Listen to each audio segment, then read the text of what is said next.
Evangelho sejam perdoados os nossos pecados. Queridos irmãos e irmãs, temos aqui os textos tradicionais que escutamos todo ano nessa data, quarta-feira de cinzas. A primeira exortação é do profeta Joel. Qual é o contexto? O povo de Israel está sofrendo com primeiramente uma seca, período de seca, então não tem alimento, carestia, pobreza. Depois uma praga de gafanhotos. Então nós temos aqui alguma coisa em comum com a situação histórica e existencial desse povo. A gente não tem essa praga de gafanhoto como no sul, no sul do latino-americano, né? Talvez no sul do Brasil, não chegou aqui. Nem temos a seca, mas temos desde ano passado, já um ano vai fazer, mês que vem, da pandemia. Então a situação também é um pouco semelhante. É uma situação que questiona, que ameaça a nossa sobrevivência. Eles estão vivendo. Esse é o contexto dessa profecia historicamente. Diante da ameaça à sobrevivência, diante da ameaça à vida, Deus tem alguma coisa para dizer na história, nas coisas que acontecem, no sofrimento, na provação.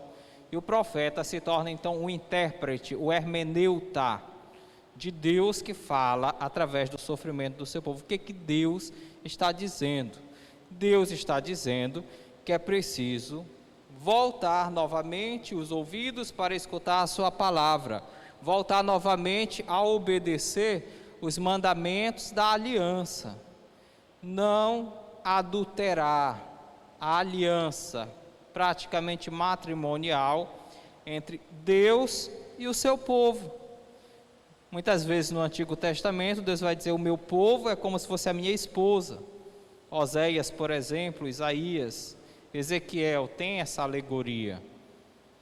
E uma esposa infiel, porque não obedece os 10 mandamentos da lei, sobretudo o primeiro: escuta Israel. Primeiro preciso escutar a voz do Pai. O Senhor nosso Deus é um só. Amarás ao Senhor de todo o teu coração, com toda a tua alma e com todas as tuas forças. Este é o primeiro e o maior mandamento. E o segundo mandamento se deriva dele. O profeta diz então, isso vários profetas vão dizer, que o castigo, que é sempre pedagógico, nunca vingativo, de Deus para com o povo, é justamente para que o povo acorde desse sono, dessa ilusão de que o culto pagão e a aliança até política com as potências estrangeiras, que não cultuam, nem seguem a ética dos 10 mandamentos, vai poder salvar politicamente e economicamente o povo. Não. Tudo que sai da aliança de Deus, da relação com Deus de amizade e da observância dos mandamentos, implica também uma reação. É assim desde a primeira página da Bíblia, quando Adão e Eva pecam. O que Deus diz? A terra ficará árida por tua causa, com muita pena ganharás o teu pão com o suor do teu rosto. O que mais diz? A terra vai produzir abrolhos, espinhos, cardos, por tua causa, por causa do teu pecado. A mulher ganhará seu filho, dará à luz em dores, por causa do pecado. O que é o pecado? É a desobediência. Desobedeceram a Deus e comeram da árvore da ciência do bem e do mal. O que significa essa alegoria, esse símbolo que é a árvore? Significa querer se fazer Deus acima do bem e do mal.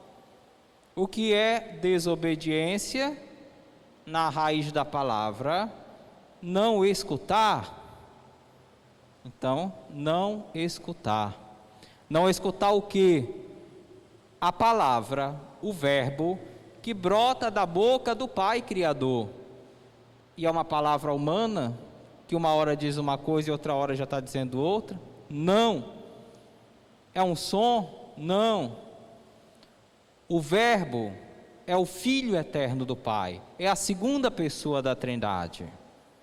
Tudo foi feito a partir do verbo que sai da boca do Pai, pela ação do Espírito Criador, e o Espírito de Deus já pairava sobre as águas desde o princípio. Então, escuta, Israel, abre bem os ouvidos do Espírito e escuta novamente o verbo que brota da boca do Pai. E o verbo se fez carne e armou sua tenda entre nós, e nós vimos a sua glória na cruz. A glória de Deus, a manifestação da vitória de Deus sobre o mal, que se confirma na ressurreição, que vamos celebrar no final dessa jornada da Quaresma. Por isso, não fazer uma estética, uma retórica de gestos ou apenas de palavras vazias. Palavras, discursos religiosos que podem até ter lógica, boa argumentação, pode até ter patos, tocar, emocionar, mas não tem autoridade, não tem, vai dizer Aristóteles na retórica dele, ethos, autoridade, moral.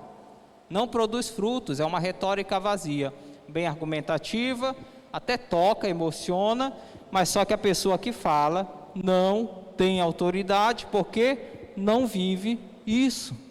Então o que o profeta diz o quê?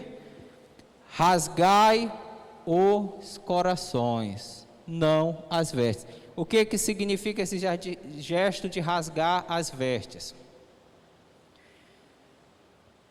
Na leitura da Sexta-feira Santa, vamos escutar que Jesus foi levado à casa de Caifás, o sumo sacerdote. E várias testemunhas tentaram acusar Jesus, muitas sem sucesso. Entravam em contradição. E o sumo sacerdote se aproxima de Jesus e pergunta: é verdade que você afirmou ser o Filho do Deus vivo? E Jesus diz: é verdade, você está dizendo, e mais, e vereis o Filho do Homem vindo sobre as nuvens do céu para julgar. O que o sumo sacerdote faz naquele momento? Ele pega a roupa dele e rasga. Também nas encenações da Paixão de Cristo você vê que tem esse momento que o sacerdote rasga, está na Bíblia. E ele diz o quê? Blasfêmia. O que o sumo sacerdote está dizendo? Eu estou escandalizado porque este homem blasfemou contra a nossa fé. O que o profeta está dizendo? Não é para rasgar as vestes, rasga o coração. O que é o coração para o pensamento do Antigo Testamento? O coração é o lugar onde, não era o cérebro, para eles era o coração. O coração era o lugar onde a pessoa discernia entre o bem e o mal, onde a pessoa pensava, meditava sobre o que ia fazer e escolhia e fazia. Se fosse hoje ia ser a mente, o cérebro. Mas o coração tinha esse papel, não era só o amor, o sentimento, a paixão, como é para nós. Não, é o local do pensamento, da meditação profunda e de tomar grandes decisões para a vida, é o coração. Por isso, não rasgue as vestes diante das pessoas para dizer que você se escandaliza com o mal, que você é religioso, que você vive a ética religiosa. Mas é para romper, é para colocar em crise o local das decisões, o local da vontade, o local da consciência. Rasgar então o coração e não as vestes. Porque, por exemplo, o sumo sacerdote rasgou as vestes, que escândalo! uma blasfêmia contra o Deus único, esse Jesus de Nazaré faz. E o que fizeram? O que fizeram eles por trás? É só ler a Bíblia. Não viviam aquilo que fingiam fazer diante do povo, que correspondia à sua postura de autoridade religiosa. Compraram Jesus com 30 moedas, através de Judas. Armaram emboscadas para Jesus. Chantagearam Pilatos para que condenasse Jesus. Se não condenas esse homem, não és amigo de César. Vamos contar para César e César vai acabar contigo. Então, as artimanhas dos sumos sacerdotes. Eles rasgaram as vestes, mas não mudaram a consciência, não se converteram, não valeu de nada o gesto, é só para fazer a boa figura diante do povo. Não adianta nada. Para viver a aliança com Deus, é preciso deixar que a palavra de Deus desça a sede da nossa consciência e imprima a sua forma, transforme, transfigure o nosso ser a partir do mais íntimo de nós. O que isso nos lembra, o mais íntimo de nós, o terceiro conselho de Jesus, ou melhor, o conselho sobre a oração. É o segundo conselho. Quando vocês orardes, o que orardes? Segundo Jesus, a oração é uma conversa com Deus. Aqui não se fala de devoção, de recitar o salmo em público, de fazer uma novena. A oração aqui é como Jesus que subia na montanha, de madrugada, sozinho no silêncio da noite, e só ele conversava com o Pai do céu. Ele não levava terço, não levava novena, não levava nem a Bíblia, nem os salmos. Ele conversava com Deus. Então a oração primeiramente é isso. As outras devoções derivam disso, né? Mas o coração da oração é amizade com Deus. Antes do homem e da mulher pecarem no jardim do Éden, o que Deus fazia? Quando dava a brisa da tarde, Deus descia toda a tarde, na brisa da tarde, e conversava com Adão e Eva como grandes amigos. Quando Moisés e Elias subiam ao monte para falar com Deus, eles faziam ritos vinha depois, sacrifícios vinha depois. Eles conversavam, Moisés conversava com Deus, praticamente quase face a face, como dois grandes velhos amigos. Então isso daqui é o que? É a oração. O coração, a sede da consciência e das decisões vai ser mudada através disso. Entra no teu quarto, né? Não é só o quarto físico, no teu interior, e fala ao Pai que está escondido. Santo Agostinho tem um pensamento: Deus era mais íntimo a mim do que eu de mim mesmo. Nas Confissões de Santo Agostinho, ele descobriu que Deus era mais dentro dele, de alguma forma estava presente, do que ele que procurava a verdade na oratória, nos livros, etc. Conversando com Deus, tereis então a recompensa de serem filhos de Deus, com o coração transformados. E daí brota a prática da esmola. A esmola, que é uma tradição hebraica, assim como a oração e o jejum, que nós cristãos recebemos, ela para nós se transforma em caridade, que não é só eu dou o que sobra. A esmola aqui é ter o sentimento daquele bom samaritano que se compadeceu daquela vítima de ladrões. O que ele tinha a ver com a história? Podia ter feito como as pessoas religiosas que passaram do outro lado, para não se contaminarem e participarem do culto, limpas, a pureza ritual. Mas ele não tinha nada a ver e se compadeceu do homem, e colocou no seu animal, levou para a estalagem, deitou azeite e vinho nas feridas, e deu do seu dinheiro a mais para que cuidassem daquele homem ferido. Então essa daqui é a esmola para nós cristãos. Não é só um trocado, não é só 1 quilo de alimento.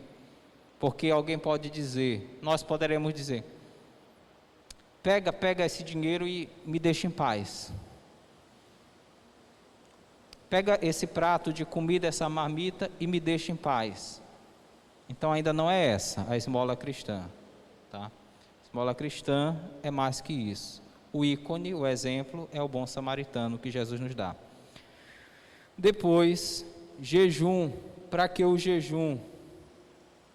O jejum é uma arte da ascese, da espiritualidade, para sermos temperantes, controlarmos através da consciência, da razão, os nossos impulsos inconscientes, que se desdobram em vários, que podem ser muito minguados ou podem ser exagerados, e isso não constitui um meio termo, que é a virtude.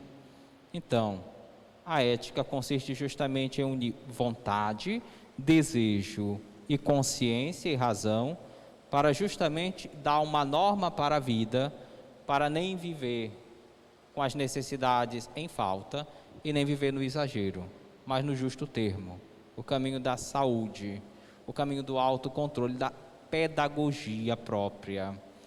Então, justamente, controlando as paixões, não se cede facilmente à transgressão da lei, nem de Deus, nem dos homens. Jesus diz: ai daquele que chama o irmão de raca, patife, esse já está condenado ao fogo do inferno. Jesus diz assim porque ele começa com a semente do mal. Então, não vamos esperar até onde a lei prescreve: matar, não matarás. Não, começa aqui, vamos controlar enquanto é pequenininho, porque depois que se enraiza, aí é difícil.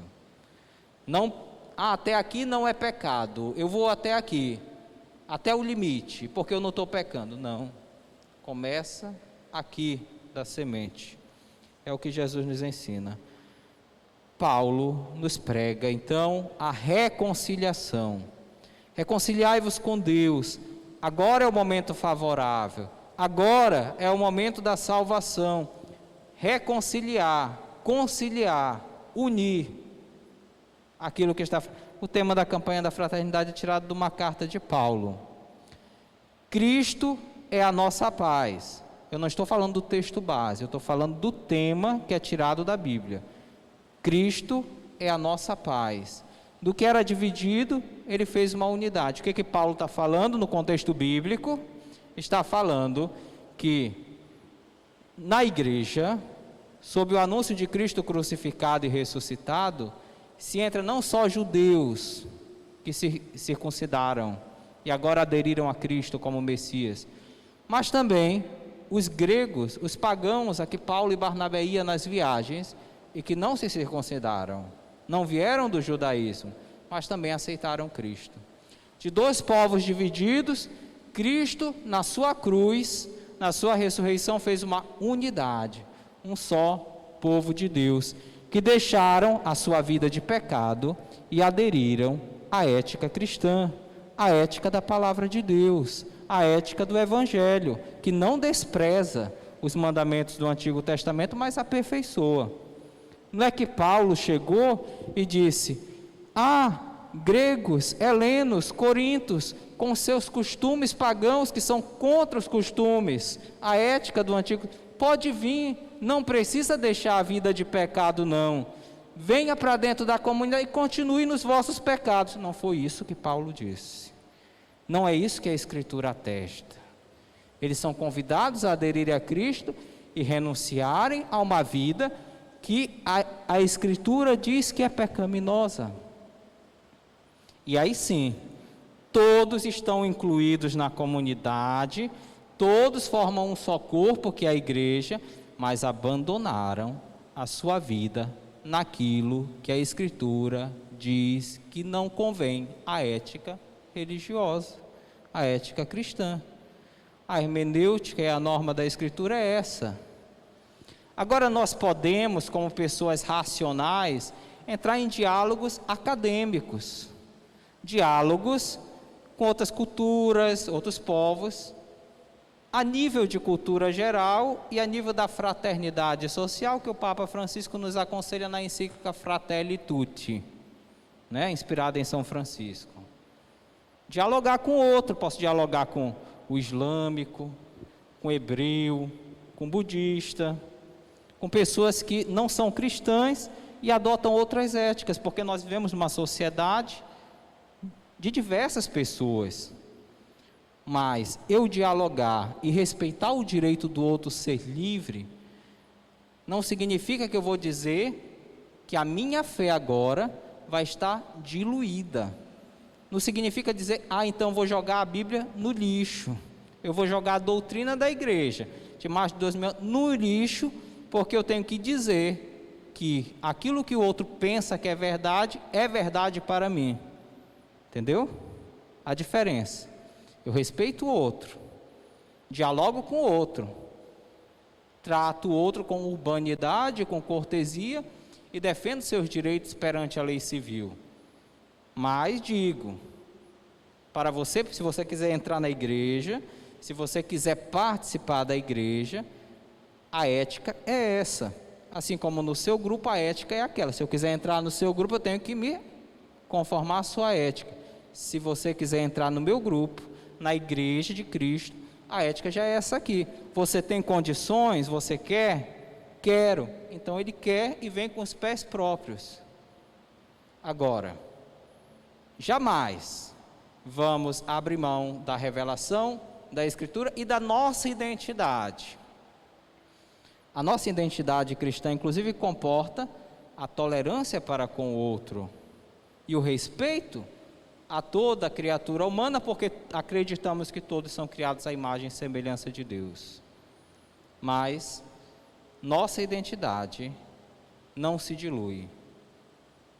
É por isso que precisamos conhecer a Escritura, conhecer a doutrina da fé.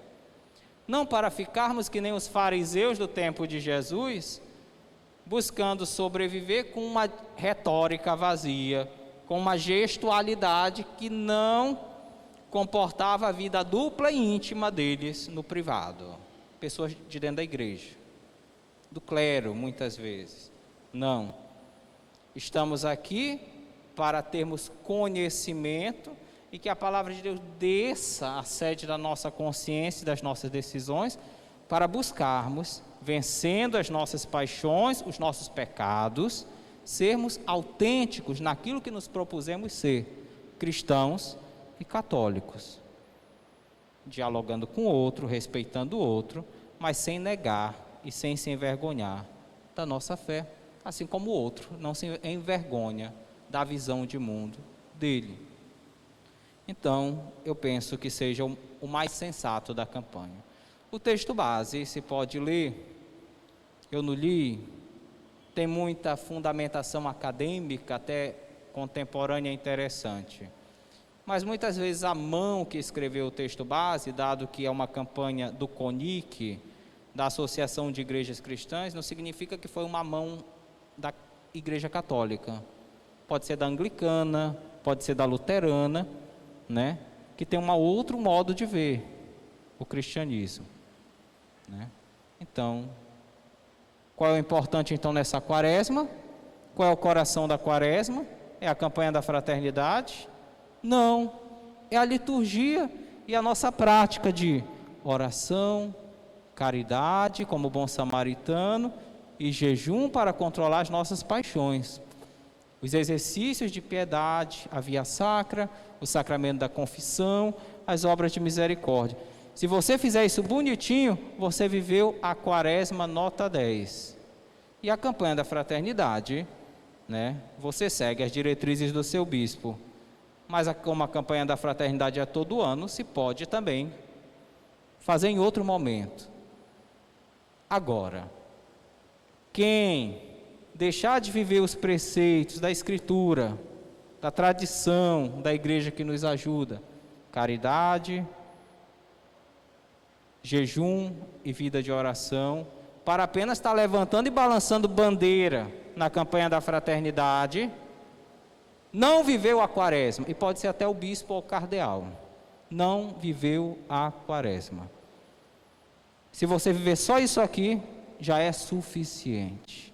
Então nos esforcemos pelo suficiente, e quem tiver pique, depois de viver o suficiente, também ajude nessa reflexão que nos é proposta. Mas a prioridade é a palavra de Deus, a liturgia da igreja e as obras de misericórdia.